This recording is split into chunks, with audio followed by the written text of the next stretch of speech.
ऐसा शुरू में लगा था कि कम टाइम है मेरे पास प्रीलिम्स की प्रिपरेशन के लिए, क्योंकि उस टाइम पे ये नहीं पता था कि कोविड के कारण जो डेट है 2021 के प्रीलिम्स की वो आगे बढ़ जाएगी।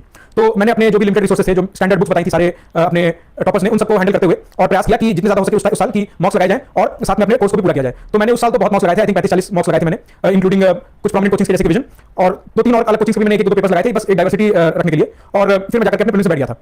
बट उस साल मेरा प्रीलिम्स नहीं हो पाया कुछ कारणवश, जो कि कारण मैं आपके साथ डिस्कस भी करना चाहूंगा। तो उसमें पहली मेरी दिक्कत मेरे को यही महसूस हुई थी कि मैं बहुत ज्यादा हार्ड वर्क की तरफ फोकस कर रहा था और स्मार्ट वर्क की तरफ मेरा कोई फोकस नहीं था। मैंने सब्जेक्ट अपने सारे पढ़े, उनको बहुत डिटेल में पढ़ा, अंडरलाइन करके पढ़ा, लेकिन जो मैंने मेन चीज मिस कर दी वो थी प्रीवियस ईयर क्वेश्चंस। तो यूपीएससी में मैंने ये सीखा कि प्रीवियस ईयर क्वेश्चंस को आपको ढंग से एनालाइज करना, नॉट जस्ट कि क्वेश्चंस कौन से टॉपिक्स आ रहे हैं या कौन से सब्जेक्ट्स आ रहे हैं, बल्कि ये भी एनालाइज करना कि जो स्टेटमेंट्स फ्रेम हो रहे हैं, जैसे एनवायरमेंट में कई बार ऐसे क्वेश्चंस होंगे जिनके बारे में आपको कुछ भी नहीं पता होगा, तो वहां पर आपको ये देखना जरूरी है कि स्टेटमेंट जो फ्रेम हो रहे हैं वो किस प्रकार से यूपीएससी गलत स्टेटमेंट फ्रेम कर रहा है या किस प्रकार से यूपीएससी सही स्टेटमेंट फ्रेम कर रहा है। जैसे एक ह्यूरिस्टिक चलता था पहले कि ओनली जिसमें लगा हुआ है वो स्टेटमेंट गलत है, लेकिन अब ये काम नहीं करता। जो मैंने 2022 और 2023 के अटेम्प्ट दिए उसमें ये उतना फ्रीक्वेंटली काम नहीं करता। अब यहाँ पर आपको स्टेटमेंट का एसेंस समझ में आना चाहिए और कुछ बेसिक ह्यूरिस्टिक्स आपको देखने पड़ेंगे पिछले 3 साल के पेपर्स को ढंग से एनालाइज करके। जैसे मैंने पाया था कि जो पेरेंट ऑर्गेनाइजेशन होता है वो जनरली यूपीएससी गलत देता है। मैंने जितने भी जगह पर लिखा हुआ था कि this particular initiative is by this particular organisation, वो सारी स्टेटमेंट गलत थे। तो इस तरह के जो ह्यूरिस्टिक्स है आपको खुद ही पिछले 3 साल के पेपर देख करके और आइडेंटिफाई करना आना चाहिए। उसके अलावा बाकी जो 7 साल बच गए पिछले 10 साल के पेपर्स में, उनको भी आपको ढंग से सॉल्व करना है, क्योंकि इवन क्वेश्चन रिपीट होते हुए मैंने देखे अपने एक्सपीरियंस में और रिपीट नहीं भी होंगे। तो कई बार ऐसा होता है कि जो पिछले साल के क्वेश्चंस में ऑप्शंस थे उन ऑप्शंस पे बेस्ड अगली बार क्वेश्चंस आ जाते हैं। तो अपार्ट फ्रॉम मॉक्स एंड जो आपका बेसिक प्रिपरेशन है बुक्स वाला, उसके अलावा ये एक बहुत इंपॉर्टेंट फैक्टर रहेगा मेरे अनुसार कि आप प्रीवियस क्वेश्चंस पे भी बराबर का ध्यान दें, खासकर आखिरी के 2 महीनों में। तो इसके अलावा प्रीलिम्स में ये भी डिस्कस करना चाहूंगा कि मेरी एग्जाम हॉल में क्या स्ट्रेटजी रहती थी। तो मेरी स्ट्रेटजी जनरली रहती थी कि मैं 3 अटेम्प्ट में अपने पेपर को कंप्लीट करूं। पहले प्रयास में मेरा ये रहता था कि मैं जितने क्वेश्चंस मेरे को श्योर पता है वो मैं मार्क कर लूं और उनके ओएमआर में गोले भी भर लूं। उसके बाद साथ ही साथ पहले अटेम्प्ट में मेरा ये प्रयास रहता था कि जिन क्वेश्चंस मेरे को श्योर है कि ये पर्टिकुलर स्टेटमेंट सही होगा या ये पर्टिकुलर स्टेटमेंट गलत ही होगा, उनको भी मैं मार्क करके और अपने ऑप्शन से एलिमिनेट कर लूं। कि मान लीजिए 4 ऑप्शन थे, मैंने कोई स्टेटमेंट बोला कि ये स्टेटमेंट मेरे अनुसार पक्का ही गलत है अपने ह्यूरिस्टिक्स से या अपनी नॉलेज के बेसिस पे, तो मैं उन ऑप्शंस को एलिमिनेट कर लेता अपने क्वेश्चन पेपर में ही, and now I am reduced to just 2 options may be. तो अब मैं छोड़ देता था कि इन 2 ऑप्शंस पे मैं अगले अटेम्प्ट में डिसीजन लूंगा। फिर इस तरह से मेरा एक राउंड कंप्लीट हो जाता था, अंदाजन 1 घंटे में या 1.25 घंटे में ये राउंड कंप्लीट हो जाता था। उसके बाद अगले राउंड में फिर से आधे घंटे में दूंगा, और अब मैं जिन 2 ऑप्शन तक पहुंच चुका था वहां पर मैं ट्राई करूंगा कि मैं अब इनके आंसर्स तक आ जाऊं, क्योंकि अब यहाँ पर 50% प्रोबेबिलिटी है और प्रोबेबिलिटी लॉ के अनुसार यहाँ पर आप कुछ भी मारेंगे +1 और -0.33 वाले +2 और -0.66 वाले क्वेश्चंस जिस तरह की मार्किंग होती है, आपका नेट पॉजिटिव ही जाना चाहिए प्रोबेबिलिटी से। तो इसलिए मैं ये सारे क्वेश्चंस अटेम्प्ट करता ही था। कुछ इंस्टिंक्ट से आ रहा हो तो वेल एंड गुड, वरना मैं रैंडमली उन दोनों में से कोई क्वेश्चन मार के आऊंगा। और फिर थर्ड राउंड में मेरा प्रयास रहता था कि मैं देखूं कि मेरे टोटल क्वेश्चंस कितने हो गए हैं। मैं जनरली ये तो रहता था कि वहां पर जाकर डिसाइड करूं based on the question paper कि कितना टफ या इजी है, बट एक ये रहता था कि हां 90 के आसपास मेरे को क्वेश्चंस करने हैं, +-2 तक चल जाएगा। उससे ज्यादा मैं डिफरेंस लेना नहीं चाहता, क्योंकि मेरे को पता था कि मेरी एक्यूरेसी इसी के आसपास है कि मैं इतने करूंगा तभी मैं सिलेक्शन करा पाऊंगा अपना।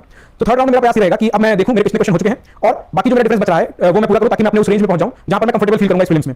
अब कुछ क्वेश्चन ऐसे होंगे जहां पर मेरे को 3 ऑप्शंस में डाउट होगा, या कुछ क्वेश्चन ऐसे होंगे जहां पर चारों ही ऑप्शन मेरे को नहीं पता होंगे। तो जहां चारों ही नहीं पता है वहां पर तो बिल्कुल ही छोड़ देना उसको मेरे अनुसार सही है। और जहां 3 में आपको डाउट है वहां पर भी आपको थोड़ा रिस्क लेना पड़ेगा, अगर आप उस पर्टिकुलर रेंज में नहीं पहुंचे हैं जहां पर आप कंफर्टेबल हो या जहां पर आप चाहें कि मैं यहां पर अपना पेपर स्टॉप करना चाहता हूं।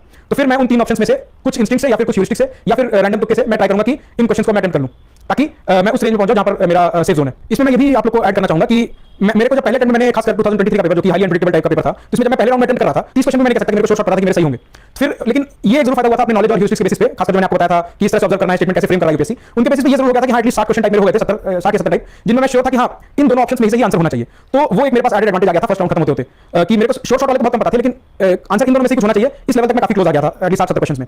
तो अब फिर जब मैं थर्ड राउंड में अपने सेकंड राउंड और थर्ड राउंड में गया तो मेरे पास काम कंपैरेटिवली आसान था, ऑल्दो उन दोनों में से चूज कर पाना तब भी मुश्किल था। तो मैं ये कहना चाहूंगा कि ब्रॉडली चाहे मेरी रैंक कुछ भी आई हो, बट इररिस्पेक्टिव ऑफ दैट मेरी नॉलेज बेस जो कि I would still say limited knowledge base थी, उसके बेसिस पर पेपर सॉल्व करते टाइम हर किसी को दिक्कत होती है। उस पॉइंट ऑफ टाइम पे आपका प्रेजेंस ऑफ माइंड कैसा रहता है और आप किस तरह से उन 2 घंटे में अंडर प्रेशर परफॉर्म कर पाते हैं, वही मोस्टली डिसाइड करता है कि प्रीलिम्स में आपका सिलेक्शन होगा कि नहीं होगा। तो ये तो जीएस की बात। इसके साथ मैं सीसेट के बारे में कहना चाहूंगा कि मेरी जैसे धारणा हमेशा से बनी हुई थी कि मैथ्स के बेसिस पे मैं सीसेट करके आऊंगा। तो पहले 2 अटेम्प्ट में मेरे 150+ स्कोर आ जाता था सीसेट में, सिर्फ मैथ्स के बेसिस पे, बट इस बार मैथ्स इतना टिपिकल आया था क्योंकि considering it was more towards permutation combination side as well, तो इसलिए मेरे को अपनी स्ट्रेटजी ऑन द स्पॉट थोड़ी चेंज करनी पड़ी। मैंने मैथ्स के जितने अटेम्प्ट कर सकता था किए, साथ में मैंने इस बार इंग्लिश पे भी काफी ज्यादा ध्यान दिया था। तो overall I think the score reduce हुआ होगा, बट स्टिल इंग्लिश और मैथ्स मिला करके आई वाज कंफर्टेबल कि सीसेट मेरा हो जाना चाहिए। जीएस में मेरे को फोकस करने का लगता था अपना जी। तो इसके अलावा मैं प्रीलिम्स से रिलेटेड 2 पॉइंट्स और टच करना चाहूंगा। पहला है कि करंट अफेयर्स। तो करंट अफेयर्स में कहना चाहूंगा कि करंट अफेयर्स का कोई पर्टिकुलर एंड नहीं है। मैंने अपने पहले अटेम्प्ट में काफी ज्यादा फोकस किया था करंट अफेयर्स पे, फिर सेकंड अटेम्प्ट में मैंने अपना फोकस थोड़ा कम किया क्योंकि मेरे को दिख रहा था स्टैटिक पार्ट बहुत ज्यादा इंपॉर्टेंट है और आपके जो नॉलेज बेस के साथ ह्यूरिस्टिक्स है वो काफी इंपॉर्टेंट है। और फिर थर्ड अटेम्प्ट में तो मेरे पास टाइम भी बहुत कम था इंटरव्यू और प्रीलिम्स के बीच, तो मैंने current affairs almost cut short कर दिए थे। जो मेजर करंट अफेयर्स थे पॉलिटी इकोनॉमिक्स से रिलेटेड वो मैंने किए थे, बाकी आईआर ये सबके करंट अफेयर्स मैंने पूरी तरह से छोड़ दिए थे।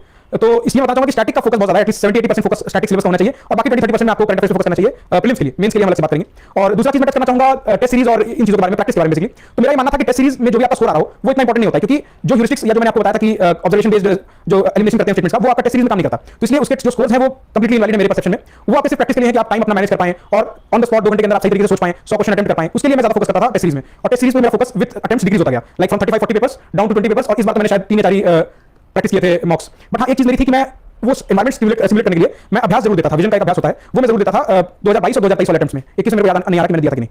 तो वो क्या करता था कि एक्चुअल एग्जाम के 2 हफ्ते पहले मेरे को एक्चुअल सिमुलेशन देता था एग्जाम का, कि सुबह मेरे को 2 घंटे ये करना है, फिर मेरे को अपना लंच करना है, फिर 2 घंटे सी सेट करना है, और ऐसा 2-3 बार होने से एक वो बन जाता था माइंडसेट कि हाँ एग्जाम मेरे को इस तरह से टैकल करना है। तो फिर असली एग्जाम में जाकर के वो प्रेशर और वो न्यूनेस नहीं फील होती थी मेरे को। तो इसके अलावा रही बात बुक लिस्ट की प्रीलिम्स से रिलेटेड, तो मैं कहूंगा कि जो हमारे पुराने टॉपर्स ने सजेस्ट किया था, मैंने भी मोर और लेस वही सेम बुक लिस्ट की थी, जैसे कि हिस्ट्री के लिए स्पेक्ट्रम हो गया, political for medieval, ancient and art and culture. इसके अलावा जैसे शंकर आईएएस सजेस्ट किया है एनवायरमेंट के लिए, तो वो मैंने किया ही था। साथ में मैंने प्रीवियस क्वेश्चन से भी ढंग से एनालाइज किया था कि किस तरह के टॉपिक्स पे ज्यादा क्वेश्चन पूछे जा रहे हैं, उन टॉपिक्स को मैंने अलग से गूगल से भी रेफर कर लिया था।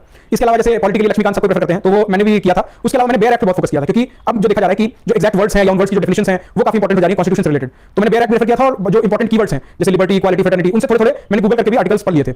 और इसके अलावा इकोनॉमिक्स में मेन मेरा फोकस था कि कैसे हम अपने कंसेप्ट को बिल्ड करें, चाहे वो किसी भी बुक से हो। मोटी बुक्स में अवॉइड करता था, किसी न किसी कोचिंग के नोट से या किसी गूगल के सोर्स से, इस तरह से मैं अपने टॉपिक वाइज प्रिपेयर करने का प्रयास करता था इकोनॉमी को। और बाकी साइंस एंड टेक्नोलॉजी में तो मैंने बहुत ज्यादा फोकस नहीं कर पाया था। मेरा मेन फोकस रहता था कि जो बायोलॉजी से रिलेटेड सब्जेक्ट्स हैं, क्योंकि फिजिक्स में मेरे को थोड़ा कॉन्फिडेंस था, तो मैं बायोलॉजी से रिलेटेड सब्जेक्ट होते हैं उनको गूगल से या फिर पीटी 365 आती है विजन की, उससे कर लेता था, या फिर जो आपके पुराने साल के पेपर्स हैं उनको देख करके उन टॉपिक्स पे ही मैं गूगल करके या फिर किसी पुराने टॉपर्स के नोट्स पढ़े होते थे तो उनसे मैं रेफर कर लेता था। तो मोर और लेस ये मेरी ब्रॉड बुक लिस्ट रही थी, apart from what the topper generally have suggested so far. तो इसके अलावा बात रही मेरे नोट्स की, तो I would like to suggest कि जो मैंने किया वो ये था कि मैंने प्रीलिम्स के लिए कोई भी नोट्स नहीं बनाए थे। मैं मेरी जो बेसिक बुक्स थी उसी में मैं अंडरलाइन करता था। लाइक पहले रीडिंग में कोई अंडरलाइन नहीं, सेकंड रीडिंग में पेंसिल से अंडरलाइन कर लेता था जो इंपॉर्टेंट लगे, फिर थर्ड रीडिंग में मैं पेन से गोले बना लेता था जो वर्ड्स पर्टिकुलर इंपॉर्टेंट लगे। जैसे कहीं पर शैल लिखा है, कहीं पर मे लिखा है कॉन्स्टिट्यूशन में, तो मैं उन वर्ड्स पे फोकस करता था क्योंकि वहां से मीनिंग चेंज हो जाता है लॉ में। फिर आखिरी जब होने लगता था प्रीलिम्स से पहले, तो फिर हाइलाइटर में यूज करता था कि अब मेरे पास ये एबिलिटी होनी चाहिए कि मैं एक वर्ड पढ़ के पूरा सेंटेंस रिकॉल कर सकूं कि उस सेंटेंस का एसेंस क्या था। तो फिर आखिरी के अपने रिविजन में फिर मैं हाइलाइटर चलाता था और फिर मैं सब्सिक्वेंटली सिर्फ उन हाइलाइटेड पोर्शंस को रिवाइज करता था। तो इस तरह मल्टीपल रिविजन मेरे प्लान होते थे। और एक्जेक्टली मैं कहूंगा कि प्रीलिम्स के एक हफ्ते पहले मेरा प्लान ऐसा होता था कि जो पेपर मेरे को सबसे आसान लगता है वो मैं पहले खत्म करूं उस हफ्ते में, और जो मेरे को सबसे मुश्किल लगता है वो मैं बाद में खत्म करूं। तो उस हफ्ते में मैं अपने सबसे पहले जैसे मान लीजिए मैं इकोनॉमी उठाऊंगा, उसमें जो भी मेरे को हाइलाइटेड पोर्शन है मैं रिवाइज करूंगा जल्दी और कोशिश करूंगा एक दिन के अंदर इकोनॉमी पूरा पूरा खत्म करूं। सेकंड अगला सब्जेक्ट ऐसे करते करते फिर फाइनल डे में अपना हिस्ट्री उठाऊंगा, उसमें कोशिश करूंगा जितना भी हाइलाइटेड पोर्शन में रिवाइज कर सकता हूं एक दिन के अंदर वो खत्म करूं, और फिर अगले दिन फ्रेश माइंड के साथ जाकर के अपने प्रीलिम्स में बैठ जाऊं। तो अब जैसा कि हम जानते हैं कि 2 महीने से कम बचा है अब नेक्स्ट 2024 के प्रीलिम्स में, तो मैं बस ये थोड़ा सजेस्ट करना चाहूंगा कि अब ये टाइम है कि आप कुछ नया रिसोर्स ना छुएं। जैसे मैं अपने रिवीजन की स्ट्रेटजी मैंने थोड़ी देर पहले बताई कि किस तरह प्रोग्रेसिवली मैं रिवीजन करता था, तो आप जिस भी स्टेज से हैं वहां से आप ट्राई करिए कि कंसोलिडेट करते जाएं। जितने कम शब्दों में जितना ज्यादा आपको रिकॉल होगा उतना ही ज्यादा अच्छा आपका एफिशिएंसी होगा रिवीजन का। तो उस तरफ रिवीजन में आगे बढ़ें, और जब 1 महीना बच जाए तब आई वुड सजेस्ट कि आप रोज एटलीस्ट 2 घंटे टाइप्स पर्टिकुलरली डेडिकेट करें प्रीवियस ईयर क्वेश्चंस को। 1-2 घंटे अगर आप डेडिकेट करेंगे तो आपको ना सिर्फ वो क्वेश्चंस के ह्यूरिस्टिक्स याद हो जाएंगे, बल्कि आप उन क्वेश्चंस को ढंग से एनालाइज भी कर पाएंगे कि किस प्रकार उनके स्टेटमेंट्स को आप हैंडल कर सकते हैं। तो ये मेरा जनरल सजेशन होगा अगले 2 महीने से भी कम जो टाइम बचा है उसके लिए। तो प्रीलिम्स के बाद हम लोग चलते हैं मेंस की तरफ। तो मेंस की तरफ हम देखते हैं